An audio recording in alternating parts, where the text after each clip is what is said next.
wonder what's hot in the baking world right now? It's not even that complicated. You get store-bought croissants, cut them open, shove in some store-bought cookie dough, and that's it. Hi everyone, I'm Gemma Stafford, professional chef, cookbook author, and creator of Bigger Bolder Baking. Welcome to Need to Know, your go-to podcast for everything baking entertainment. From the latest trends, this is the viral scrambled pancake trend. What? To the tips and tricks you crave. We discovered that if you take apple peels, toss them in a little cinnamon and sugar, and bake them for about an hour in the oven, you get a really lovely treat. Plus exclusive interviews with baking pros. Hey, it's Liz from the Sugar Geek Show. Thanks for having me, Gemma. We've even got the Bold Baking Hotline to answer all of your baking queries and questions. Is a Dutch oven really necessary for baking bread, and what difference does it make? Yes, I think we probably would agree on that, do we, Oni? Yeah, oh, good.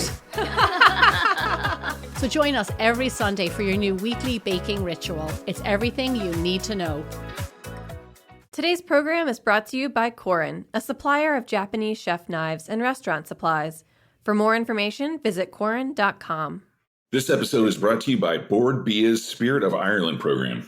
Please visit irishfoodanddrink.com/Spirit of Ireland to learn more about the rich history and renaissance of Irish spirits. You're listening to Heritage Radio Network.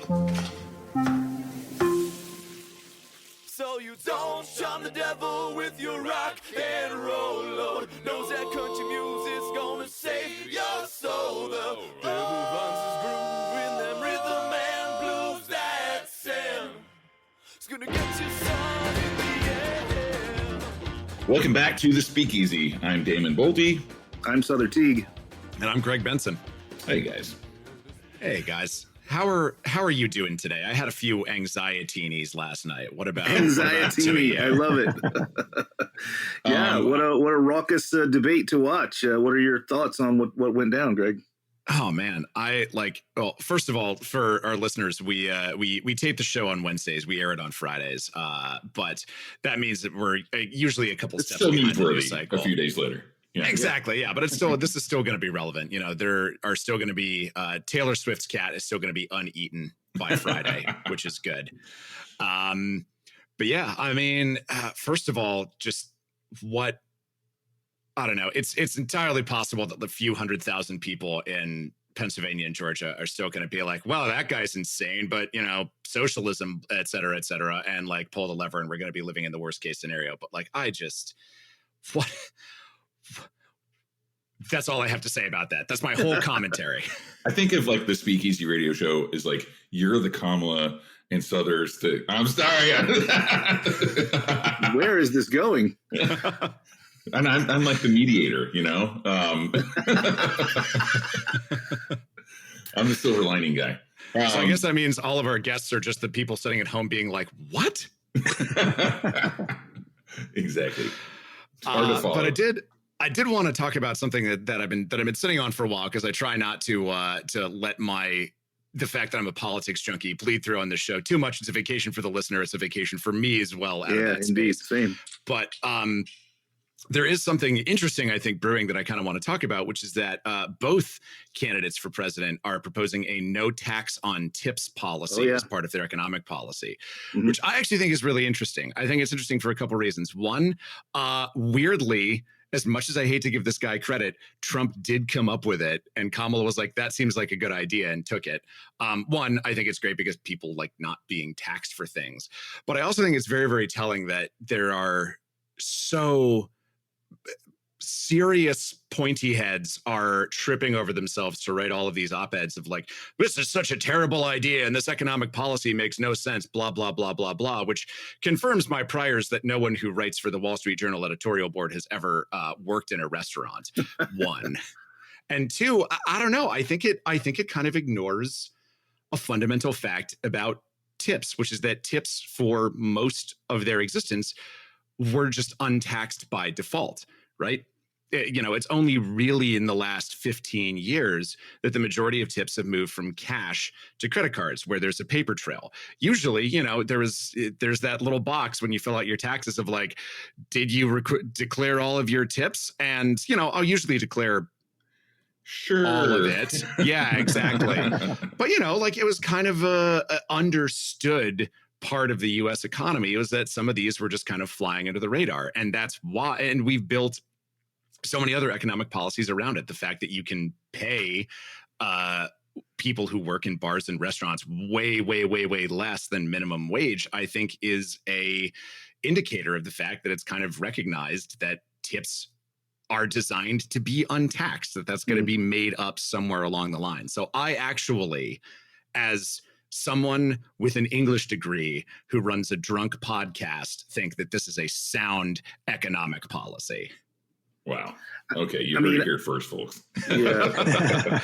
For breaking news on the Speakeasy. That's why people tune in for hard-hitting, deep economic analysis. On the tipping topic, what's the position though around? I live in Miami now, and one of the surprising things to me is tips are automatically added to everything here, and then there are additional lines on that. To me, as a patron, I tip well. I appreciate good service. And I end up not tipping more because it's automatically added to every bill. Right. Is that seen as a good thing or a bad thing that's automatically added? So I guess this makes you the moderator in this debate. Personally, that's the voice of Chris Hunter, by the way, our guest today. We'll get to that. But personally, I think that the gratuity already added is a worse deal for me / the server. Because I think I can outperform the number that is mandated, right? Sure. Danny Meyer tried that experiment here in New York and gave up on it, by the way, across his company, USHG, because his team voiced one of the same concerns. If a 20% tip is already included, the team was like, yeah, but I was averaging 23, 27, even 30% before this. You've basically given me a pay cut. So you want to leave it in the consumer's hands, which is a little bit more volatile, but like the numbers dictate that it's a higher profit. Maybe this is a testament to my dumbness, but I automatically tip $20 for just anywhere I go. If I have one drink, I tip $20. Yeah. If anything leading up to $100 bill, like a tab that's $100, it's going to be $20, kind of like just as a standard. And then once it's over $100, then it goes to 40.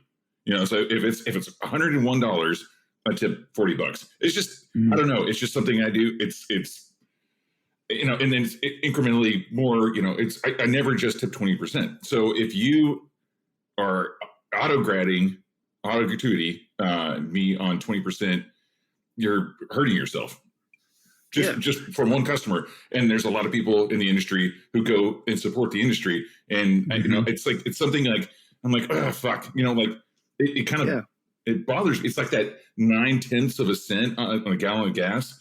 It's like what the fuck is that?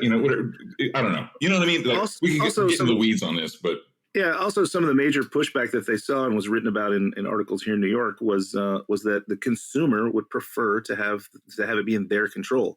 Basically, what Damon just described is Damon has his own system and he likes his system and he doesn't want someone else dictating what he can and can't. Was that movie with Steve Martin? Also, USHG, they weren't allowed to. Yeah. Oh, yeah. I tip everybody. It's my philosophy. It's like that's that's how I do it. So anyway, let's get to our guest. Yeah, let's get to our guest, Chris. This is a whole other show. Yeah. This is we went down that slippery slope and we wrapped ourselves right into politics. Now we're awake. So yeah. Greg, why don't you do the proper intro on who we got in the studio with us today? All right, so joining us in the studio today, we have Chris Hunter. He is a multi-time entrepreneur in the beverage space. His latest is Koia, which is a really interesting company that I'm excited to hear a lot about. And also, Chris, I'm really, really excited that I didn't screw up your name because I went to high school with someone whose name was Chris Koia, and I've been calling you Chris Koia for months, but I didn't do it on air. Chris Hunter, everybody, thank you so much for joining us. I appreciate you clarifying that, and it easily could have been mistaken as Chris Koia, which I'm going to go by from now on. It does. It does have that snappy alliteration. So just think about it. That idea is free. But talk to us a little bit about what Koia is and what you're doing in this space. Yeah, so Koia is a delicious plant-based protein drink at its core, right? And so when I looked at launching this brand, we were really looking at how do we bring something that's actually healthy to a consumer base that may not want to sacrifice for health, which is most people, right? Everyone wants to be healthier. No one really wants to sacrifice, especially on taste, for health. And so that's what we focus on. We launched this brand 8 years ago, ready to drink product. And we started out in Whole Foods nationwide, and we're currently out in 35,000 stores across the country, including Starbucks and 7-Eleven and, Whole Foods and Walmarts. And so it's been a really exciting journey. We're in the midst of a massive innovation push, expanding categories. And look, beverages are incredibly competitive and difficult, but they're so fun, And, I'm married. I have 3 young kids, and I say that we're a beverage household. Like we have a fridge in the garage that literally just has all kinds of different beverages. I have to delineate for the kids which ones are alcohol and which ones aren't, to make sure but we're loaded with beverages, and it's a great industry. So I want to jump in here real quick, Greg. So the cool thing, I just want to say this about the Speakeasy radio show. It says in our bio, the read is that, we cover everything in the drinks industry, right? It's a lot of times it's alcohol based, but it says we cover, coffee, tea, all beverages. So this is really fun for me because it's kind of a rarity that we get to talk about something that's not alcohol based. And I think it's really important for us. So this is really fun, right? I really love the cinnamon horchata that you make. So that's like my personal favorite. I do put mezcal in it, but I'm super psyched to talk about this. I just want to preface by saying that, and just I think it's cool that we're kind of flexing outside of the alcohol space that we typically get into. So, Chris, no judgment here. There's recipes for every time of day and person, right? So if you choose to mix mezcal, great. And if you drink it straight, great as well. Yeah, I mean, usually I'll, since I live in Marin County in California, I mean, this is like the capital of bicycling in the United States, basically. Road biking and mountain bike was invented here. So it's really great to have that kind of product, before or after a ride, Yeah. Yeah, it fits perfect for that. I mean, it's like a healthy snack on the go. It's protein forward, so it's satiating, and so it's not so heavy when you go to cycle or work out. You're gonna be sitting on a full stomach, but again, can be used for your late night cocktail. I mean, I was enjoying some. What did you say, Greg? Your stress teenies? Oh, yeah, anxiety-teenies. Yes. Anxiety-teenies. We were enjoying some proteinies last night, some protein martinis. So that sounds slightly healthier than what I was doing. Yeah, you can mix in a little flavored vodka or rum and make it fun.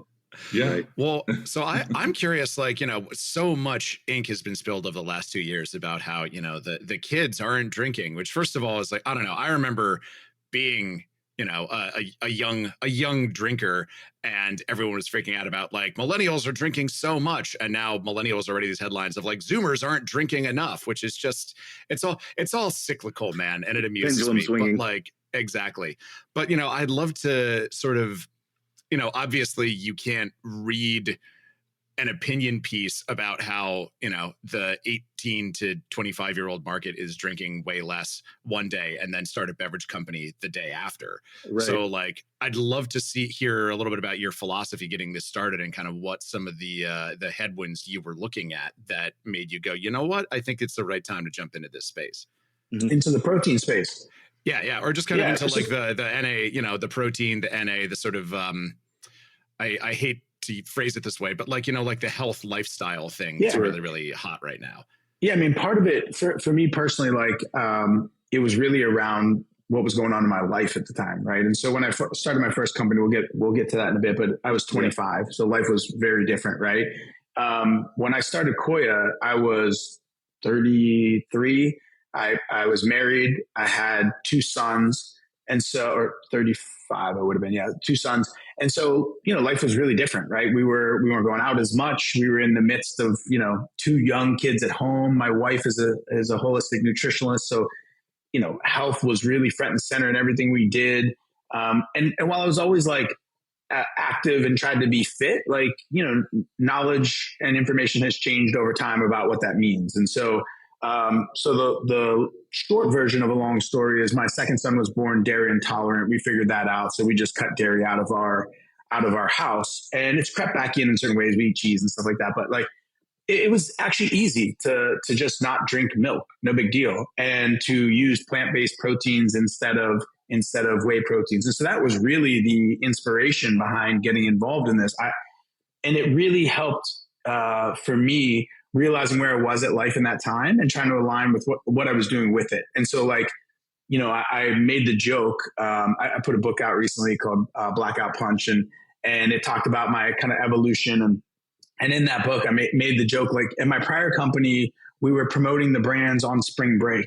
And then as we evolved into Koia, you know, my wife and I were going to a yoga festival in Lake Tahoe to promote the brands, right? It just was aligned with where it was at the time. And so there's, again, no judgment around what everyone does. I still drink. I take breaks. I drink at times, whatever. But it just fit with what I wanted to do at that time. It just so happened, to your question, that the movement away from alcohol or to a healthier lifestyle was kind of overlapping. I won't act like those were completely separate. I am a business person. I do pay attention to trends and did want to, you know, catch a wave. But the personal alignment was first and foremost, and the trend and the wave was second. Yeah, how much having a nutritional voice in the household, I'm sure plays a part. Like, how much does your wife's influence affect, or did your wife's influence affect launching of the product, or still to this day input on the product itself? Are you guys married? Yeah. No. Well, he is. Oh, well, David is. Someone is. David's married for a year, yeah. The one married guy can probably then attest to the fact that your wife has a fingerprint on everything. Yes. Happy wife, happy life. There you go. So, I mean, but in seriousness, like it's very heavily, she's very heavily an influence on the products. And I'll give you kind of an example of that. So Koia, in its original form, ready to drink, refrigerated product. You find it in like the produce sections of stores. It's almond milk with plant protein, low sugar, really good tasting. We noticed around our house as a beverage house, and of course my kids are going to support whatever whatever I'm working on, that we would find half drank Koias around the house because they're young and it's a lot of protein and calories for them. And so we started to concept a Koia Kids line, which is actually coming out next week. And so as we were developing that, I was talking with my wife, and there's a hot topic right now in the health world around like inflammatory seed oils. And if you look at protein drinks specifically, a vast majority of them contain sunflower oil or high oleic sunflower oil or saffron oil. They're both inflammatory. And so we're the first product to use avocado oil, which was very much a push from my wife of like, if you're going to make something for kids and our kids are going to drink it, then it better pass my standards, right? Because it's not going to get in the house.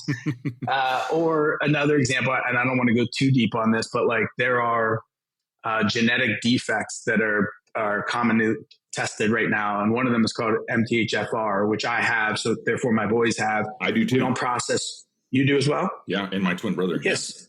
So you know this, which is amazing how like relevant and common the topic is now, but you know, you can't process certain things as well as others. And one of those is forms of B12. And so a very common form of B12 is called cyanocobalamin, which is a cyanide-based B vitamin.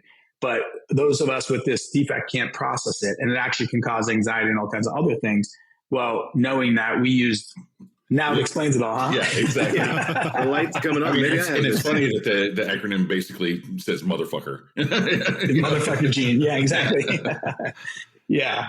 So we use methylcobalamin, right? So knowing that now, and that was, it's obviously to do better for most people because 40% of the population actually have that genetic defect, but like it started at home. It's like, I'm not going to drink it. My kids aren't going to drink it if it's not good for us. Or the same thing around folic acid versus folate. We use folate versus folic acid. So getting back to your original question, heavily imprinted on all the stuff that we do. And actually it helps us stay ahead of the trends, right? Because she's so in the know and paying attention to everything that goes into our bodies. It's in real time. And it's actually, I mean, she's your partner in life and she's technically like a partner. She has a say in what the production line, that's right, is putting out. So like, I think that's really important. And like you said, like it's real time. It's an interesting kind of case study in what the trends are for the market based on what is right in front of you and like what you need.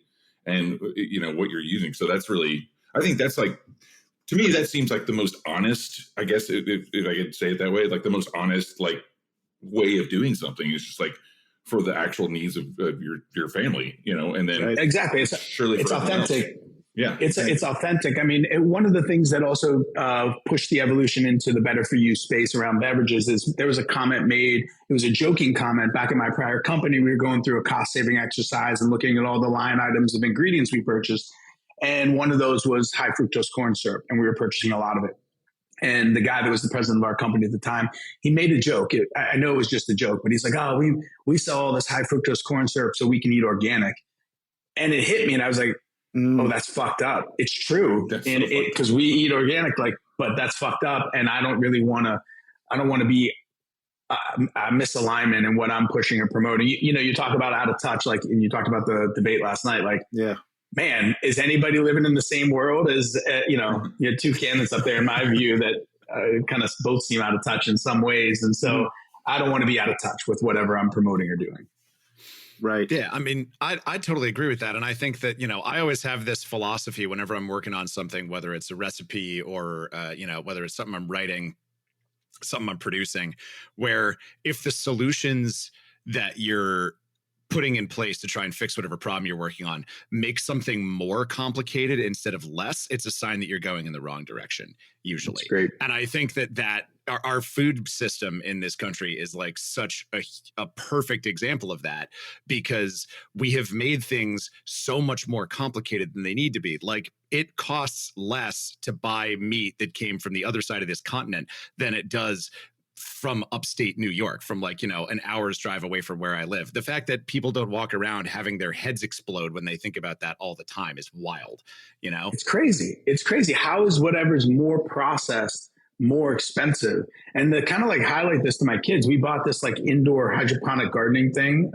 It's called Garden. It's a really cool system, but I'm like, I want them to see man, you can do this for free. You can save money and actually be healthier for free, right? We've gotten into this, broken, crazy food system. But when you talk about getting back to the roots, it makes me think of one of our brokers in the natural space has this amazing bar at his house, 400 bottles. It's all great stuff, whatever.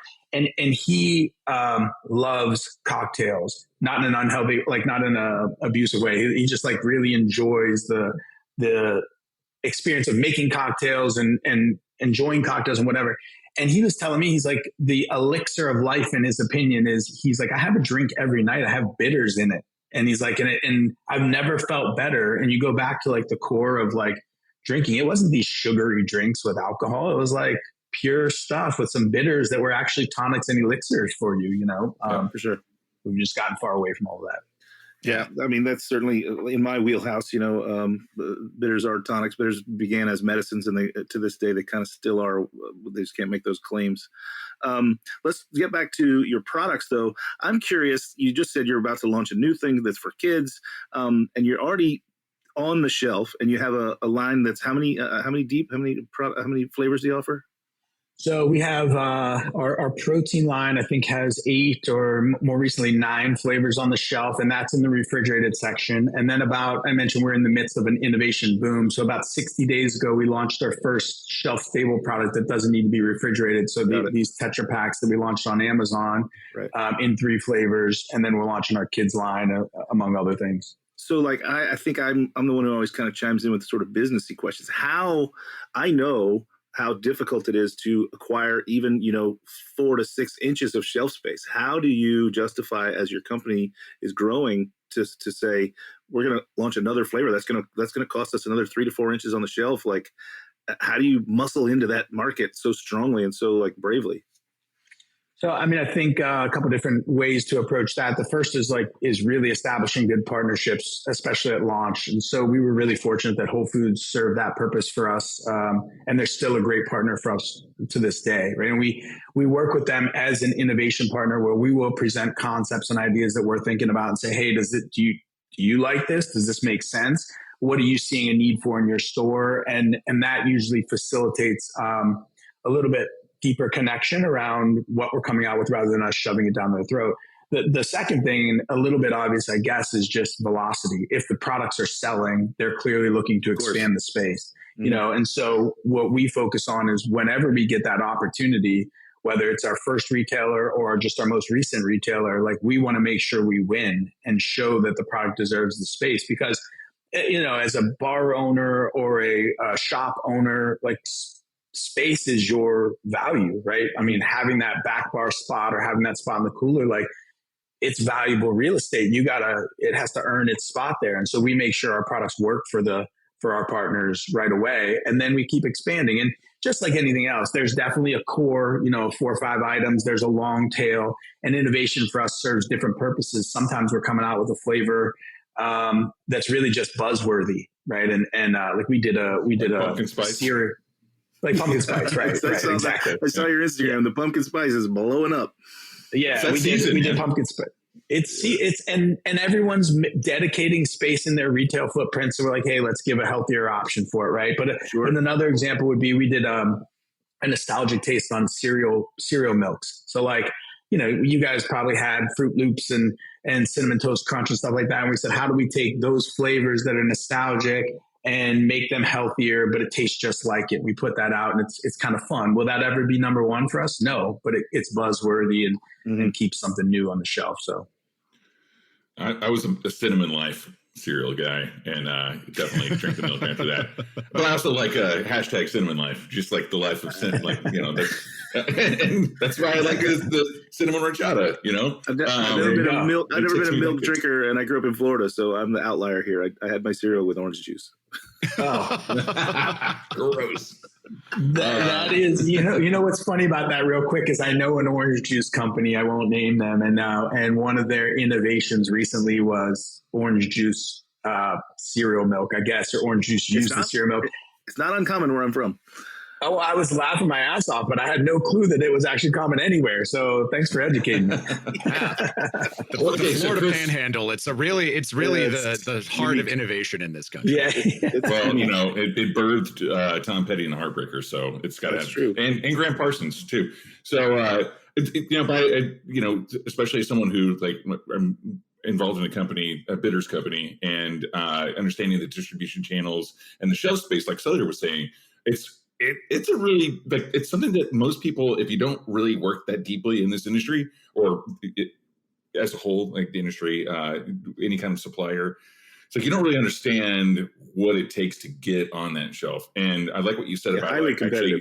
It's very competitive. It's extremely competitive. It takes a lot of hours, a lot of like trade shows, a lot of outreach. And what you said, something that kind of hit me. You're talking about like talking with Whole Foods, not talking at them, right? And kind of and as a partnership. And I think that's really important. That's something to touch on. You know, it's like I recently heard someone say something that was pretty amazing when it comes to getting investment dollars. It's like if you ask for advice, you'll get money, and you ask for money, you'll get advice. Yeah. And and that's true. So Sother, you should probably start asking for advice when it comes to this new bar takeover. To me, that's really it's true. It's very important. It's like you have to have that conversation. It's a sales kind of technique and tactic that is so not sales, but it's more effective than like whatever I worked for Gallo. The Gallo sales training program is like used by a bunch of Fortune 500 companies. Legendary stuff, right? And I'm like, yeah. And a part of that is like a part of that sales training is like it's a conversation. It's like really understanding like when you're creating a deal between two parties, it's really about it's a compromise and conversation and compromise to like make sure that both parties walk away happy. Right. So yeah, and it's such a good reminder of recently we had this experience where inexperience makes you want to talk more. And so like we had some younger salespeople do a presentation And there were gaps to ask questions and engage the potential partner and customer in dialogue. And instead, they went back to their safety spot of the slideshow. It's like we had to reset. We're like, the best meeting is when you never even open that slideshow, right? Like when you never even go through the presentation and just have a conversation. And you're taking selfies by the end of it, like together. That's a good meeting right there. Exactly. Today's program is brought to you by Korin, a supplier of Japanese chef knives and restaurant supplies. Korin is proud of their Japanese culture and traditions, but they want you to know that their products are not just for Japanese restaurants. Their knives and tableware bring out the best qualities of food from every culture and fit into every restaurant from French to Pan-Asian to American. And that is why they're located in New York City, where people from every country in the world come to eat. Korin's Tribeca showroom is home to the most extensive collection of Japanese chef knives in the world, including Japan. Stop by to view their exquisitely designed tableware and the rarest natural sharpening stones. They have a whole range of knife services from repair and rust removal to reshaping and realigning. Korin is dedicated to this ideal, bringing the highest quality Japanese design to your table so you can experience the unparalleled quality of Japanese craftsmanship in your home or restaurant. For more information, visit Korin.com.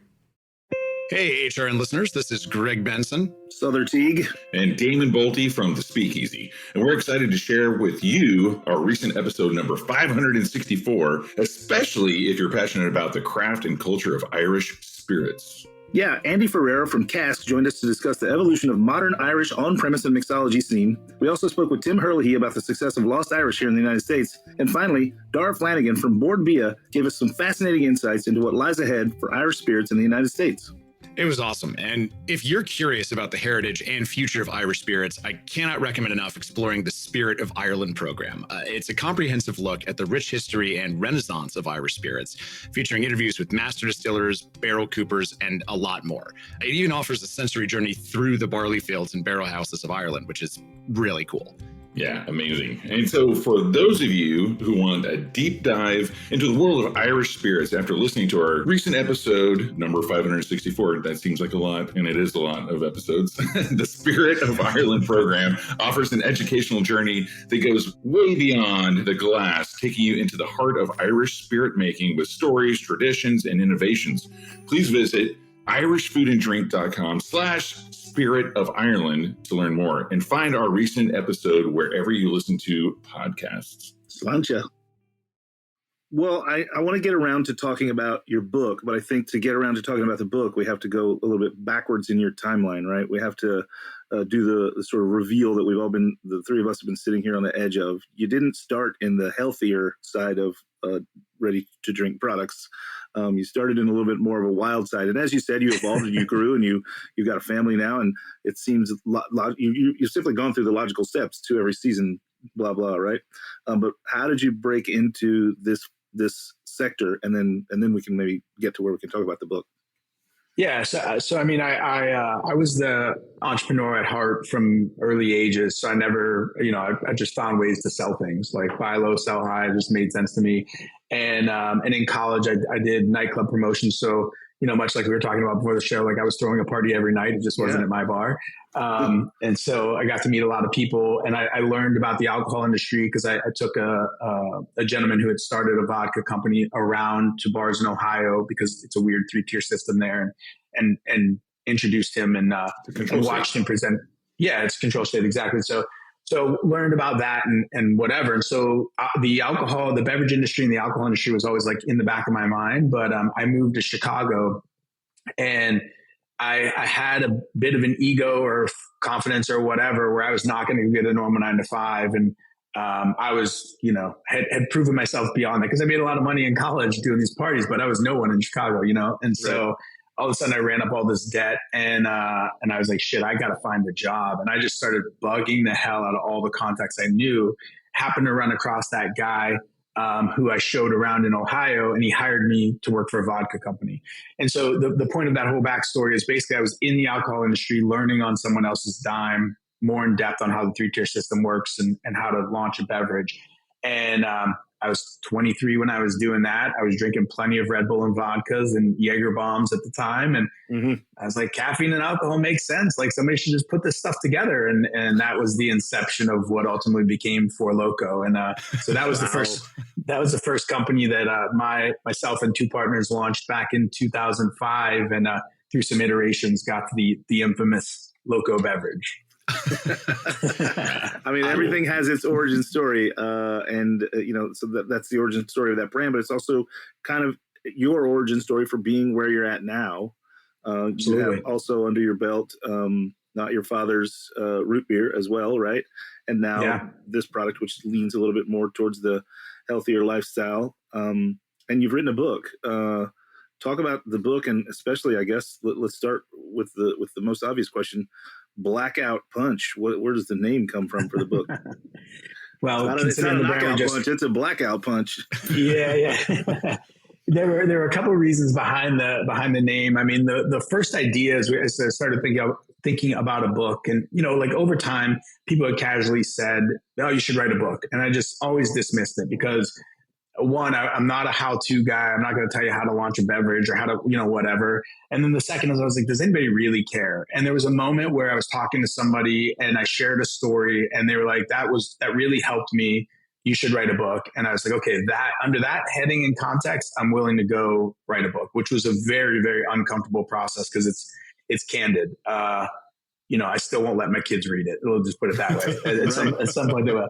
But anyway, so there's two components that led to the name. The first is, when in 2010, when Four Loko was at its peak of kind of hyperbole, media storm, it was called Blackout in a Can. And so that obviously links to the brand.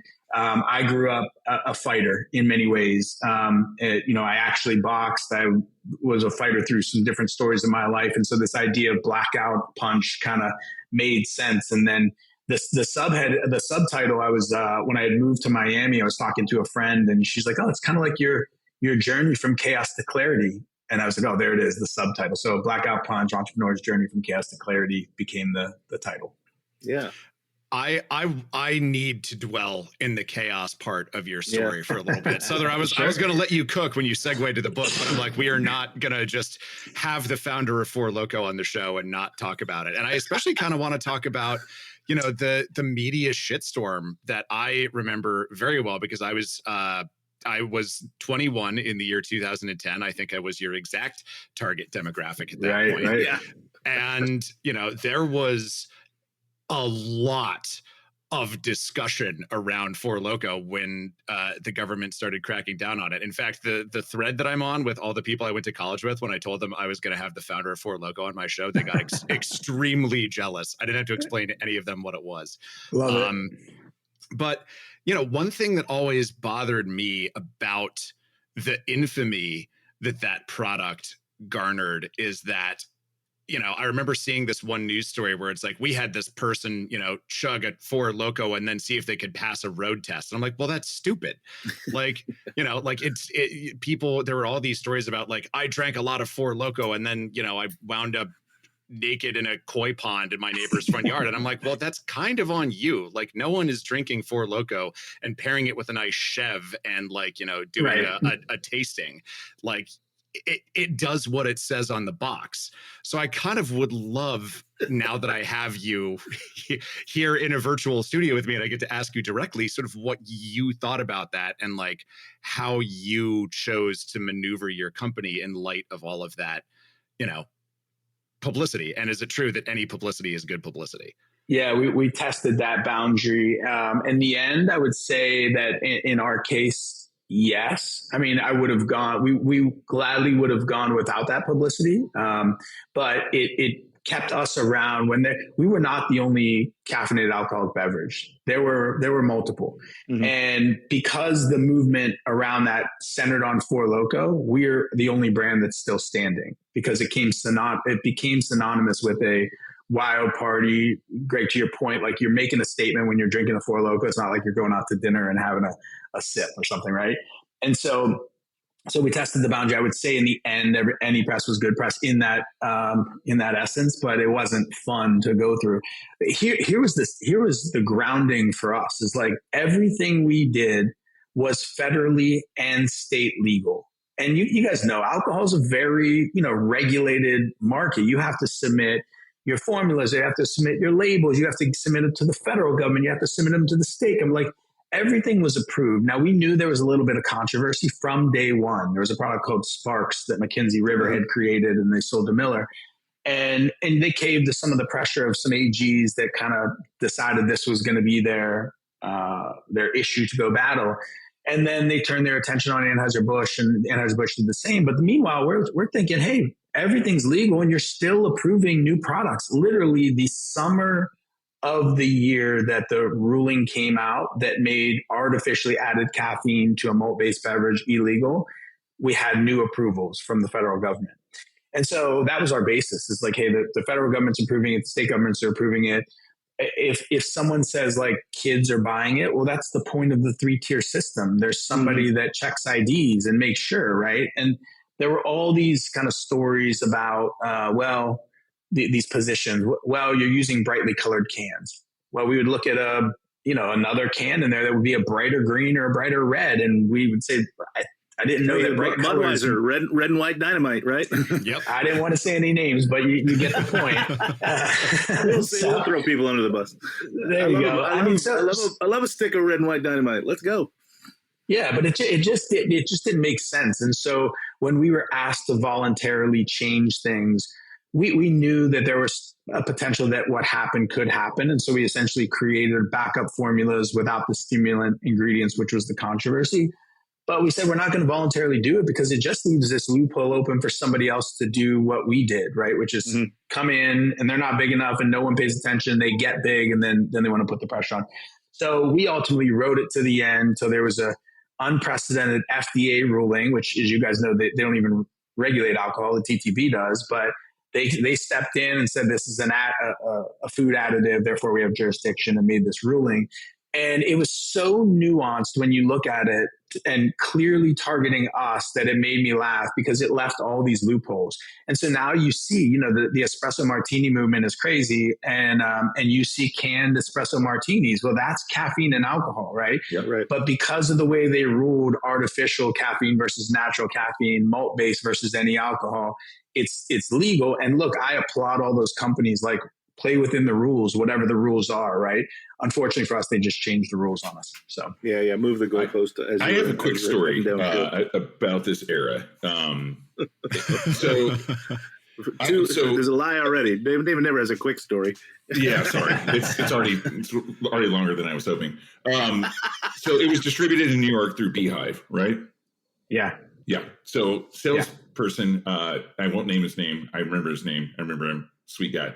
He comes in to a bar I was running, and he's like pitching me on some other spirits in the catalog and whatnot. He's like also he's kind of like wearing a kind of like a disheveled kind of suit, and he's like, oh, by the way, I'm gonna thanks for your time. It's like I got this other product. It's really kind of exploding right now. I don't know if it's necessary for this space. It's like a kind of old school speakeasy. It's prime meats, and he was like. He's like, but maybe I'll bring some samples by. I'm like, oh yeah, what is it? He's like, it's called Four Loko, and it's like an energy drink with alcohol. And I'm like, oh, it's like that doesn't really fit our vibe, but sure, bring it by.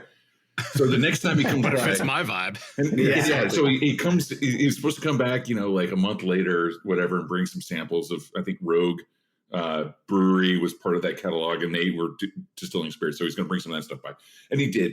But he comes in. Four Loko's getting all this media attention, just kind of like kicks the door open. He's wearing like a pinstripe suit, flashy as hell. And he's like, oh, what's up, Damon? And he's like, this was kind of quiet before. And he's like, yeah, I was going to bring you these, hey, I have these Rogue spirits or whatever. But here's what you really want. You really want the Four Loko. And I was like, oh, shit. And then this is like the bell curve of like all the media attention, all the crazy shit show that you were talking about before. And he comes back like a month later, and he's wearing that original suit, kind of quiet again, disheveled. Yeah, and he's like, Damon, And me and Max Quattrone, who was the GM at the time, he was like, and this was like in the fall. He's like, dude, you're never gonna guess. And we're like, what's up? What's up, man? You doing all right? He's like, you're never gonna believe this, man. He's like, you remember that product I was telling you about, Full Loko? It's like, yeah. He's like, dude, that shit got banned. And I was like, what, really? We were just kind of like playing dumb because we were following the news. He's like, yeah, I'm sitting on the warehouse, like 90,000 cases. I can't even, the government won't let us sell it. And I'm like, what are you going to do with it? He's like, I can't sell it. It's like, do you want some? And it was the fall, and our holiday party was coming up. So Max and I look at each other, and we're like, yeah, we'll take some. So he brought us like 10 cases of Four Loko for free. So Max had made eggnog, homemade eggnog, and we were having our Christmas party, like holiday party, like the after party of it was at a bar called The Boat on Smith Street in like Carroll Gardens in Brooklyn. And I look over at Max at one point. He's got his like shirt off. He's covered in eggnog and Four Loko. He's playing Big Buck Hunter, just blasting away with Four Loko. He's just like not even to his mouth. He's just like dumping it on his head, basically. I was like, that's Four Loko. Wildest holiday party you ever had, right? It was so wild. It was so awesome. But yeah, so it was kind of interesting to be part of that, like while it was happening, you know. Mm-hmm. So like from that, it's like, you absolutely should have written a fucking book. So like, tell us about this book now. Yeah. Well, it's funny that that's the reaction when people hear that I wrote a book, but there's multiple stories, right? There's my stories. I have two partners in the company. There's their stories, and then there's the Four Loko story. Autobiographical, basically. Yeah. So the Blackout Punch is basically my story from a kid through who I am now, the evolutions I've gone through, the growth, the trials, the wins, the setbacks, the successes, Four Loko, the downfall of Four Loko, the inception of Koia. So that's what you get, that's what you get in this book. I would say like, I would say like it's perfectly teed up because we got called by a documentary maker who wants to kind of bring to life a Four Loko documentary. That'll give you the Four Loko story, in its entirety. And so I think collectively you get a feel for what happened. But yeah, the book's really just me telling my story. That's awesome. Did we just get a Speakeasy scoop? Did we get a scoop on a documentary coming up? Maybe. I think we did. Yeah, you heard it. Our listeners tune in for the breaking news, Damon. That's why they listen to us, for the hard-hitting economic analysis and breaking news. That's why we have such a dedicated following. That's right. And Chris, I want to. One other reason I really wanted to have you on this show is the journey from Four Loko to making something that exists so in the health space is so. It feels like such a 180. And I kind of, hearing you talk, it sounds a little bit like that kind of mirrors your evolution, like you were this like young, punchy, like 25-year-old who would like, wake up every day, but like, who wants to throw hands, and now you seem like a very mellow dad. And so I kind of, I was really curious. I'm like, is it that converts always are the most zealous, why you've swung so far in the other direction? Or do you feel like it's just kind of, dare I say it, maturation process that you've gone through? Goodness. I guess maturation is relevant here and probably an appropriate term, but look, let's not kid ourselves. I'm still the same person I was in many ways. I still look forward to a wild night and like to have a lot of fun, but priorities change over time based on your current reality, and my current reality is very different. And so, does that mean that I don't still support the idea of, personal accountability and personal choice and whatever it is? Like I'm the biggest proponent of that. Like I think, legalization of marijuana, all these things like that people should get to choose what they want to do. And if that's have a wild night with Four Loko, that's awesome. And if that's, to go smoke a joint, that's awesome. And if that's to have a Koia in the morning, that's great too. Like, so yeah, I guess maturation phase of life, but I think you always are who you are at your core. And I still like to have a good time. So I will say this, Chris, like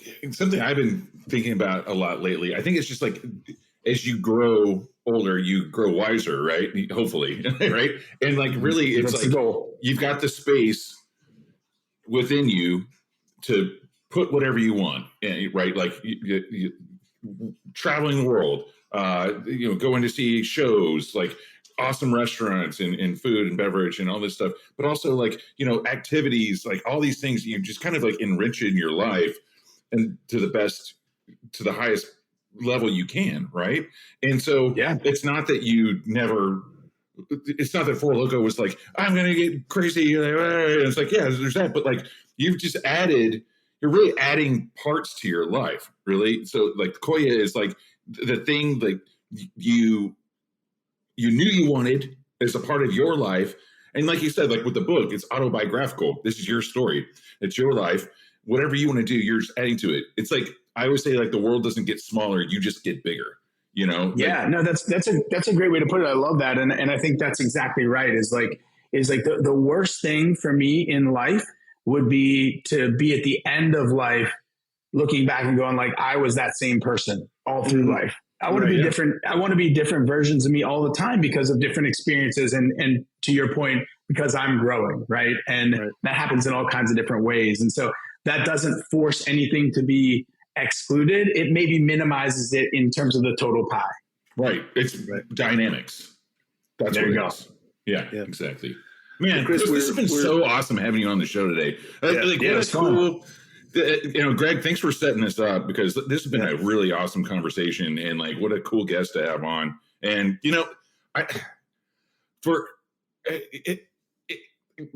that's what this show is about. It's about having people on who are, like I said before, dynamic, interesting people who have achieved a lot of really unique opportunities and experiences in their lives. And like, man, I don't know. I can't wait to read this book. Blackout Punch. Who produced this book for you? I self-published it, so it's on Amazon. It's available on. I came to New York to record the audiobook version of it, so that's on Audible. There's an audiobook? Oh, cool. There's an audiobook as well. Cool. Yeah. Even better, especially when it's the author's voice. I love that. Yeah. Well, Chris, we're definitely running out of time here, but I want to hear from you real quickly. Where can people follow along and pick up some Koia? Obviously, you have an Instagram. You want to plug, and we'll put that in the show notes. And tell us where we can get your products and follow along with everything you're doing. Yeah, so for products, Koia is pretty much available everywhere that you shop. It's in the refrigerated section. More recently, it's available on Amazon, which we're excited about. And again, the newest, the kids line will be on Amazon next week, which is really exciting. Very cool. In terms of social handles for the company, it's Drink Koia on all platforms is the way to find that brand. Me personally, somewhat active on Instagram, which is _Christopher Hunter _ and then on LinkedIn, just Chris Hunter. And you can find the book on Amazon or on Audible. Amazing. Yeah, and the website for those who are listening, it's drinkkoia, KOIA.com. And pumpkin spice is back, y'all. It's time of the season. So popular demand. Yeah, absolutely. Very cool. Gotta give the people what they want. Like I said, just a quick plug for me personally. I get it at Whole Foods, and I'm always like, my go-to is the cinnamon horchata. Yeah. So like, I haven't tried the cinnamon cereal milk yet though. So, hot tip, we're discontinuing that one, so get it while it lasts. But cinnamon horchata has become a staple. And a funny story about cinnamon horchata, when we launched it almost 6 years ago, we had an investor who said, look, he had just sold a company. He said, I'm kind of the innovator right now, and I don't even know what the hell horchata is. He said, we've tried cinnamon. That flavor won't be around in 6 months. And it's become our fourth best-selling flavor overall. So you're not alone in liking that one. It's great with mezcal. Just say it. There you go. Well, Chris, I have to ask one final question before we go that my friends would never forgive me if I didn't ask you. Because you talked about how, I've really liked how on this show we've talked about, evolution and maturation and how, you grow and change, but you still kind of have that, the fundamental spirit that is you. You still kind of enjoy a wild night. You still kind of enjoy a challenge and having to kind of stand up. Do you have in a wine cellar some old Formula 4 Loko kicking around that you're saving for a special occasion? Some archives. I was literally just talking about this morning. Like I said, we're in 25 planning, and I was talking to the team before I got on this, and they asked me that same question. Here's the answer. I lived in Chicago during the Four Loko days. I had kept a case of each of the original caffeinated flavors of the product. When I moved from Chicago to California and then down to Miami. When I moved, I accidentally hit the case on a corner of a table and it popped. And one of the cans did. We all on this call, and probably everyone listening, know that beer has an expiration date, and Four Loko at its core is malt, it's beer. The products smelled so bad that I immediately threw them all away. It was like three years old. No. So I will say for anyone out there, Four Loko is still on the shelf. It doesn't have caffeine in it anymore. I would say go get one of those rather than drink that old one that you have, because we're not going to be liable for what happens. Yeah. The one that I bought in 2009 that I'm saving for like the birth of my first child probably isn't good, is what you're saying. I mean, it's symbolic. You can crack it open, just pour it down the drain. Yeah. then drink a Koia with mezcal in it. There you go. Awesome, man. Well, hey, that's going to do it for us this week on the Speakeasy. But if you want more of Damon, Sother, and me in your life, you can sign up and become a regular on our Patreon page. Regulars here at the Speakeasy get access to sponsor-free listening, video podcasts, bonus episodes, cocktail recipes from all of our guests, and a free cocktail kit every single month from our good friends over at Shaker and Spoon. Right. Speaking of which, Sother, you have got something cool coming down the pipeline with them, don't you? Yeah, well, it's happening right now. Shaker and Spoon and I are giving away another bike. Remember a couple of years ago I gave away a Fernet bike? Well, now I've got an Aperol bike. We're partnered up with Claris. It's a home toaster-sized clear ice maker that can sit right on your counter and make clear ice.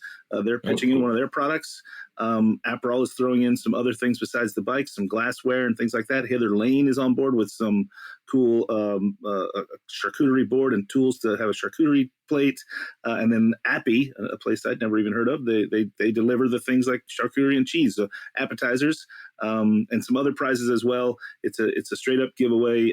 Just go check it out at my Instagram, Creative Drunk, or at Shaker and Spoon. And there's plenty of ways to enter. There's not just one way to enter and win a bike from me. It's very cool. We just launched it yesterday, and I think it goes until the 24th. So just like a 2-week run. So go try and win my bike. Sweet. And we'll put a link for that in the show notes too. But Absolutely. If you're not into reading, and that's why you're listening to a podcast, I'll also say it out loud right now. It's shakerandspoon.com/aperitivo giveaway. So check it out. And as always, be sure to check out heritageradionetwork.org for many more programs just like this one. And be sure to tune in next week when we're going to have Derek Sandhouse talking about Ming River Baijiu, which I'm excited for. But for now, until next time, cheers, everybody. Cheers. Cheers.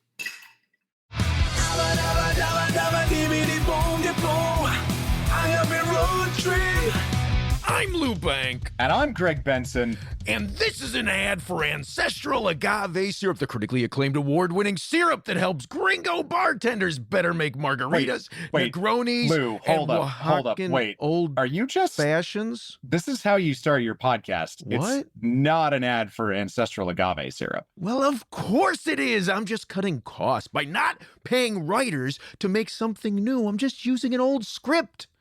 You pay writers? That's some kind of jab? No, I'm just saying that. What are you saying? Well, look, we've got this amazing syrup that's made in an ancestral manner, cooked down from the sap of the agave, harvested the way these families would to make pulque. It's a quality product. It deserves a quality presentation. Yeah, okay, hang on. Ancestral agave syrup is made by real families following traditional methods. Unlike the industrial Blue Weber syrup you get everywhere else, Ancestral is cooked down from agua miel, harvested from Salmiana in Hidalgo, Mexico. It is the grade A Vermont maple to the sticky diner syrup you've been using for your cocktails. Ingredients matter, both in how your cocktail tastes and how you treat the earth. Ancestral is better for both. Is that good? Sure. Or maybe confusing instead of cheesy.